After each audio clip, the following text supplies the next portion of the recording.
Denny Sumargo dan istrinya Olivia Alan saat ini tengah berbahagia setelah keduanya baru saja menyambut kelahiran anak pertama mereka. Lahir pada 27 Juli 2024 lalu, anak berjenis kelamin perempuan itu dinamai Gabriela Alan Sumargo. Tentu ini menjadi kali pertama pengalaman Denny sebagai seorang ayah sejak ia menikah dengan Olivia pada tahun 2020 silam. Oleh karenanya, Denny Sumargo mengaku jika dirinya berniat untuk mempelajari banyak hal, termasuk cara merawat anak yang masih balita. Namun, hal yang tak disangka-sangka justru terjadi, di mana Denny Sumargo mengaku terkejut dengan tumbuh kembang baby L yang terbilang sangat cepat. Bagaimana tidak, di usianya yang masih kurang dari sebulan, baby L justru sudah bisa tidur dengan badan yang menyondong ke samping, tidak seperti bayi pada umumnya.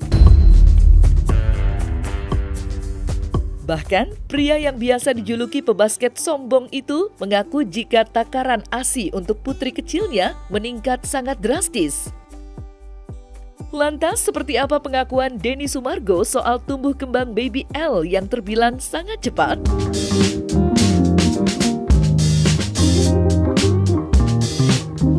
Jadi Biel ini rambutnya kan tebel untuk anak usia yang belum sebulan.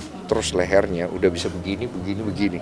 Itu cepet banget. Dan gue panik cuy, karena setahu gue kan lembek ya. Jadi kan begitu dia begini gue langsung begini, tapi dia baik-baik aja, dia bisa tahan gitu. Terus dia begini, terus dia begini, terus dia bisa tidur miring cuy. Oh, iya. Dia bingung ya. Belum sebulan Bang. Jadi kan gini terlentang kan, dia gini tidur gini, itu tidur gitu, bisa gitu. Kayak siapa tuh kalau ada orang? Kayak gue sih memang kata istri gue kayak gue. Terus dia itu bisa lompat. Dari mana? Jadi kan dia kalau tidur terlentang gitu, kalau pas digantiin bajunya, kan ada mejanya tuh. Itu harus diperhatiin baik-baik, karena dia akan lompat, dia ngedorong kaki bawahnya gitu. Dok, dia bisa mental ke sono cuy. Gue kaget itu, bajunya juga kaget, istri gue kaget. Gitu, karena jauh, karena kuat kakinya. Itulah beberapa hal uniknya Biel so far ya. Si Biel tuh kan, oh ini fakta menarik juga. Jadi Biel itu baru seminggu usianya. Dia minum susunya itu udah 125 mili per kali minum. Sekali minum.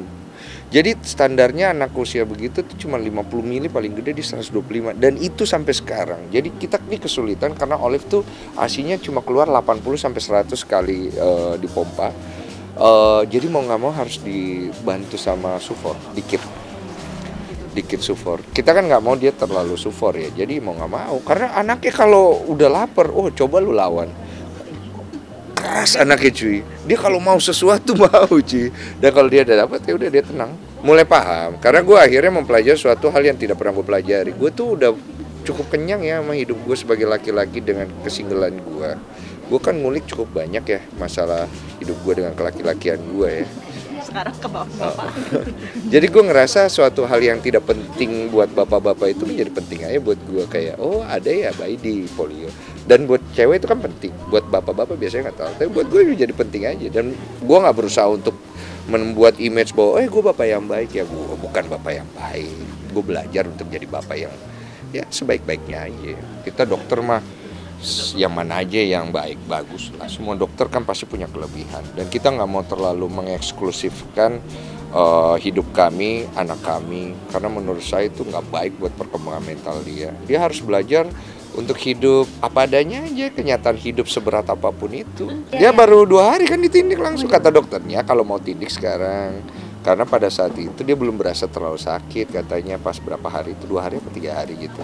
Terus akhirnya gue bilang ya udah tindik aja, gue bilang beli yang emasnya antingnya yang nggak alergi gitu, yang bulat gitu, yang dianya juga hati-hati alergi lah gitu, udah tindik.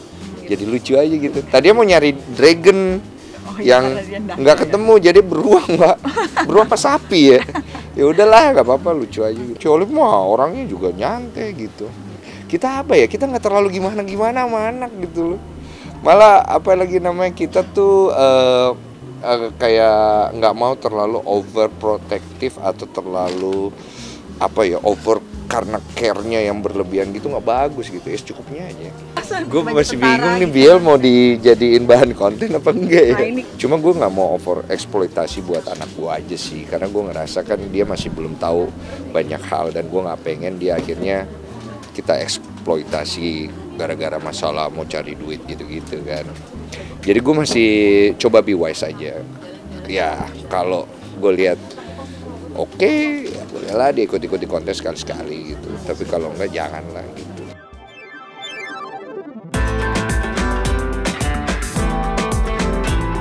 Di sisi lain, tepat di hari kemerdekaan 17 Agustus, Denny Sumargo nampaknya tak ingin melewatkan momentum di hari yang amat bersejarah bagi seluruh rakyat Indonesia.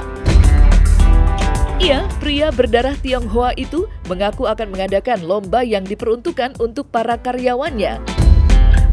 Ini menjadi kali pertama Densu setelah di tahun sebelumnya ia harus melewatkan hari kemerdekaan lantaran kala itu ia disibukkan oleh banyaknya pekerjaan.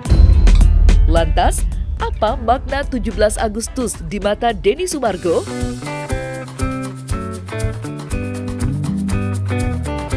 Aneh ya, lu mau jujur-jujuran deh.